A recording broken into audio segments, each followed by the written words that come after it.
تو زرداری صاحب نے اپنا کارڈ شو کروایا. وہ کارڈ کیا ہے؟ یہ بڑے قریبی ان کا رشتہ ہے چودھری برادران سے محسن صاحب کا, محسن نقوی صاحب کا, اور اسی طرح زرداری صاحب سے ان کا تعلق ہے, وزاداری ہے. شہباز شریف فیملی سے, نواز شریف فیملی سے بھی ان کا بڑا قریبی تعلق ہے. صرف انہی لوگوں سے نہیں بلکہ پاکستان کے جتنے مقتدر حلقے ہیں, جو بااثر لوگ ہیں, ان سب کے یہ قریب ہیں, اور کم و بیش کئی جگہوں پر ان کی رشتہ داری کی کیٹیگری میں ہی یہ فال کرتے ہیں, اور جہاں نہیں ہے وہاں یہ کم از کم منہ بولے بیٹے کہلائے جاتے ہیں. بہرحال تو زرداری صاحب نے یہ طے کیا کہ اب محسن نقوی کی صورت ان کو پہنچانی ہے تکلیف پہنچا دی گئی. آپ یہ دیکھیں کہ زرداری صاحب نے میک شور کیا کہ جس بندے سے ان کی چیخیں نکل رہی ہیں, جس بندے سے انہیں تکلیف پہنچ رہی ہے, وہ بندہ لگایا جائے. اور اس پورے پروسیس کو انہوں نے دو وجوہات پر جو ہے وہ لا کر کھڑا کر دیا ہے. ایک تو یہ جو کہ پہلا خدشہ ہے,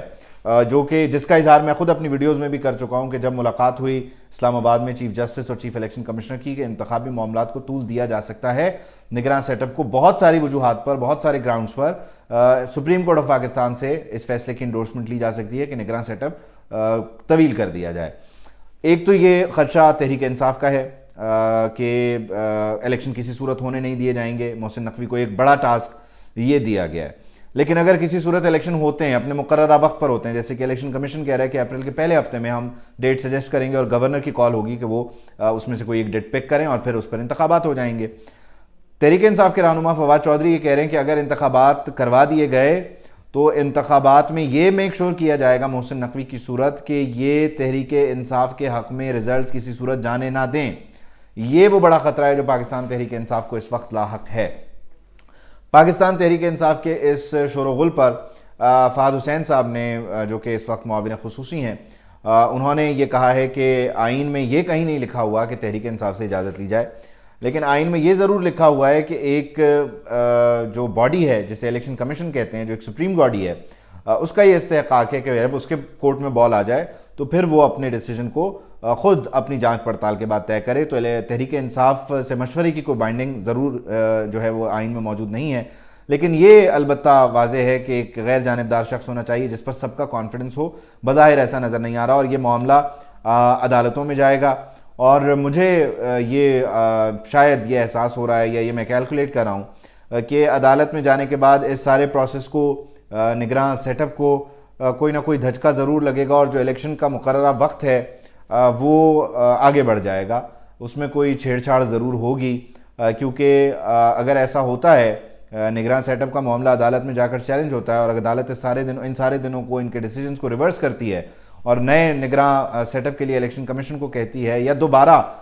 جو ہے وہ سیاستدانوں کو کہتی ہے کہ وہ ڈائیلاگ کریں, تو یہ پروسیس اسکوئر 1 پہ آ جائے گا, 0 پہ آ جائے گا, اور وہاں سے جب شروع ہوگا تو نگراں سیٹ اپ ایک مرتبہ پھر اپنے مقررہ وقت کے نہیں آئے گا, الیکشن کمیشن اپنی تاریخ کو آگے لے کے جائے گا. تو یہ ایک کھچڑی ہے, اور سیاستدانوں نے الحمدللہ ایک مرتبہ پھر ایک آئینی بحران پیدا کر دیا ہے.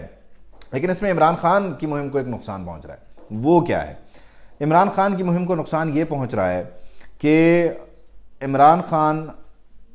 کی مہم کو توڑنے کے لیے جب کوششیں کی جائیں گی, عمران خان کی مہم کی راہ میں جب رکاوٹیں کھڑی کی جائیں گی, اور عمران خان کو جلسے جلوس کی جب اجازت دینے میں انتظامیہ لہتلال سے کام لے گی, تو عمران خان کا رویہ ایگریسو ہوگا. عمران خان کو اس تعیناتی سے نقصان کوئی بھی نہیں ہے. اس تعیناتی کو, اس متنازع تعیناتی کو, جو کہ وہ کہہ رہے ہیں مبینہ طور پر متنازع تعیناتی, اس کو وہ کیش کریں گے, اور اس ساری صورتحال کو وہ بار بار اپنے جلسوں میں اور بار بار میک شور کریں گے کہ وہ سڑکوں پہ جب انتخابی جلسے کر رہے ہوں تو یہ بتائیں کہ ہمارے اوپر ایک ایسا نگراں وزیر اعلیٰ بٹھایا گیا ہے جو دھاندلی کروا رہا ہے, جو ہمیں جیتنے نہیں دے گا, اور وہ لوگوں کو چارج کریں گے, موبلائز کریں گے. اور پاکستان تحریک انصاف کا جو ورکر ہے اس میں ایک نئی انرجی پھونکی جائے گی یہ کہہ کر کہ آپ یہ دیکھیں کہ لاہور میں ایک ABC کو بٹھا دیا, ایک XYZ کو بٹھا دیا جو ہمارے خلاف دھاندلی کے پلان بنا رہا ہے, اور زرداری کا بغل بچہ ہے, اور فلانا ہے, اور ڈھمکانا ہے. تو اس طرح سے تحریک انصاف کا ورکر چارج ہوگا, موبلائز ہوگا, اور وہ پھر اس میں ایک نئی روح پھونکتے ہوئے پاکستان تحریک انصاف کے ورکر کو الیکشن ڈے پہ پولنگ بوتھ تک لایا جائے گا. تو پاکستان تحریک انصاف کو ان کی مرضی کا نگراں وزیر اعلیٰ لگنے سے جہاں شاید کوئی فائدہ ہو سکتا تھا, وہاں ان کی مرضی کے خلاف جاتا ہوا یہ جو شخص ہے جس کو وہ پسند نہیں کر رہے, اگر یہ لگا دیا گیا ہے تب بھی نقصان کوئی نہیں ہے. پاکستان تحریک انصاف ہر صورت میں اس سچویشن کو کیش کر لے گی۔ ہاں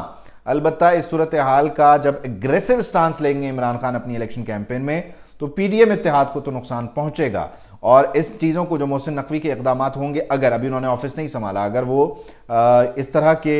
جانبدارانہ اقدامات کرتے ہیں تو سوشل میڈیا پر ان کو ہائی لائٹ کرتے ہوئے پی ڈی ایم اتحاد کو ضرور ملائم کیا جائے گا اور پی ڈی ایم کے ورکروں کو ضرور پش بیک کیا جائے گا، لیکن اس ساری صورتحال کا فائدہ ہی فائدہ ہے، اور وہ فائدہ صرف اور صرف ایک شخص کو ہے، عمران خان کو۔ اور اگر عمران خان کو فائدہ پہنچ رہا ہے تو اس کا مطلب یہ ہے کہ یہ طے ہو چکا کہ عمران خان کو فائدہ پہنچنا چاہیے، ورنہ اس ملک میں کسی مائی کے لال کی جرت نہیں کہ بڑوں کی مرضی کے بغیر یہاں پر کوئی فائدہ حاصل کر سکے۔ اس ملک کا